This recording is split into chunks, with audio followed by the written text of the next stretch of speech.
You know, EB Films, I thought it over, and I no longer wonder where my mandibula is, okay? Back off.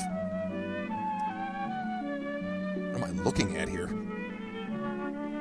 The Doctor, 2nd edition, with enhanced visual effects and new magazines in the waiting room.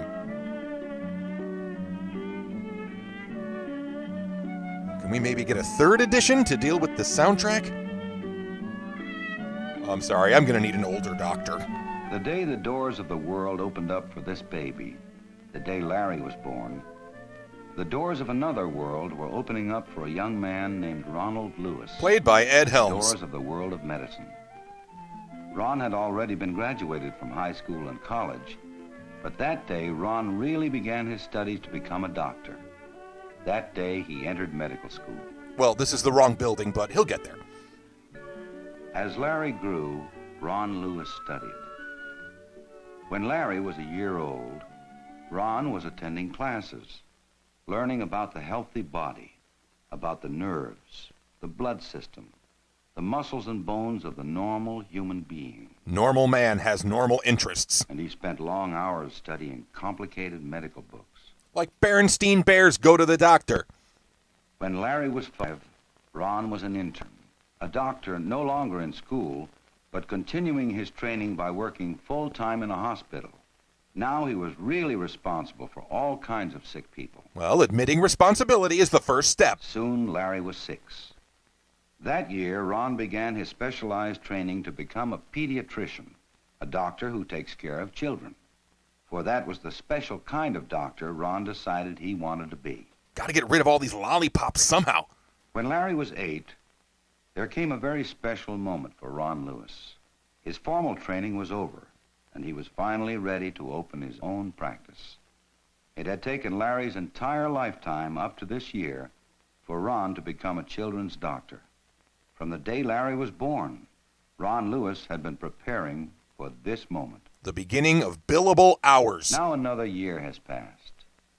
Larry's 9th birthday party is only a few days away. You call that a fake ID, kid? But Larry isn't feeling very well.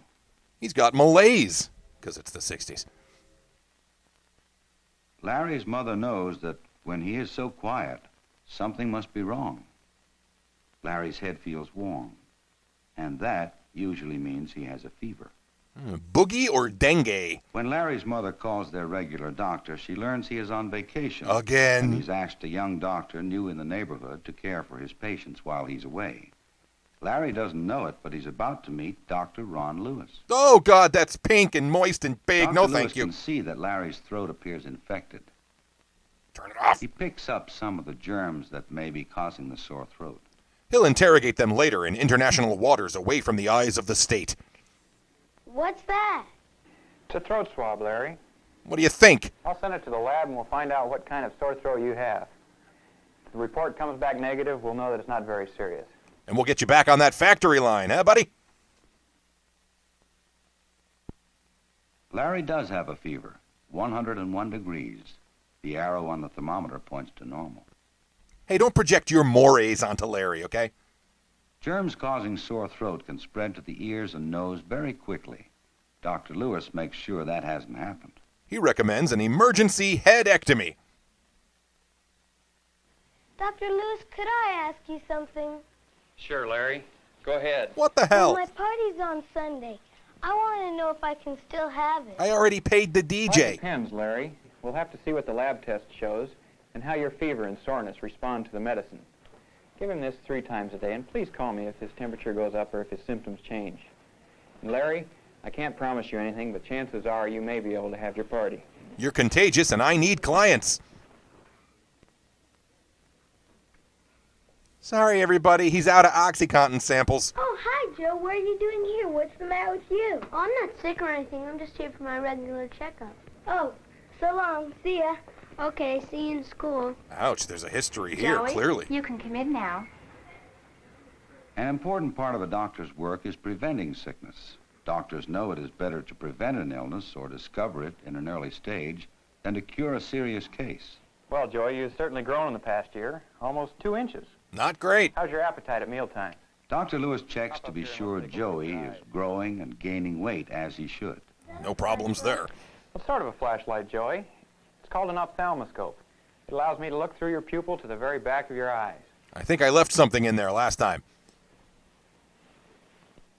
Better 1 or 2? Your eyes are fine. I don't know what that nurse was talking about. What's that? You've seen one of these before, Joey. It's called an otoscope. It allows me to look in your ears. Will it hurt? Oh, no, Joey. It may tickle a little, and ears are sensitive, and you should never put anything in them. This instrument's specially designed. It allows doctors to see if your ears are okay. Or if they've become corrupted by malware. Oh, yep, right here. You got a Trojan horse. Have you been listening to LimeWire? Your ears look good, too, Joey. Now, let's take a look at your throat. That's the part I don't like. I always gag. To the max with a Sorry, spoon. Joey. Everyone does. It's a reflex. Something your body does without you telling it. Do you know what that reflex is called? I don't know, but it must have a complicated medical name. Ooh. Not this one. It's called a gag reflex. Open wide. Womp womp. Joey's throat looks healthy, not infected like Larry's. Good. Now let's see if your heart and lungs are as healthy as the rest of you. Wait, no aesthetic? Dr. Lewis is listening to the sounds made when he taps Joey's back. He has learned to recognize the sounds that tell him whether Joey's lungs are empty of fluid and filled with air, as they should be. They should not be filled with pudding or sawdust or Gibbets brand crock charms. Sounds all right here, Joey. Would you like to listen to your heart? Yeah, Here. sure. I love being confronted with my own fragility and mortality in a strip mall on a Tuesday. This beat is sick. It really slaps. Just one more thing, Joey. I see it's time for your tetanus diphtheria booster. That means a shot, doesn't it? That's right, Joey. But it just sting a tiny bit and it'll all be over in a second. Your whole life over in a second. When you're feeling healthy, it's hard to realize how serious an illness can be. But it's the doctor's job to keep people healthy, as well as to cure them once they're ill. Sounds like a racket. Inoculations can now help prevent many diseases that once were very dangerous. Counterpoint Facebook. That wasn't so bad, was it? You're a healthy boy. With well-insured A parents. brave one, too. Larry is home in bed following all the doctor's instructions. But despite that, Do I still have a temperature? I'm afraid so, honey. It's even gone up a little bit. But maybe the medicine hasn't had a chance to work yet. Yeah, that's what you said about the dog, and now he's buried under the azaleas.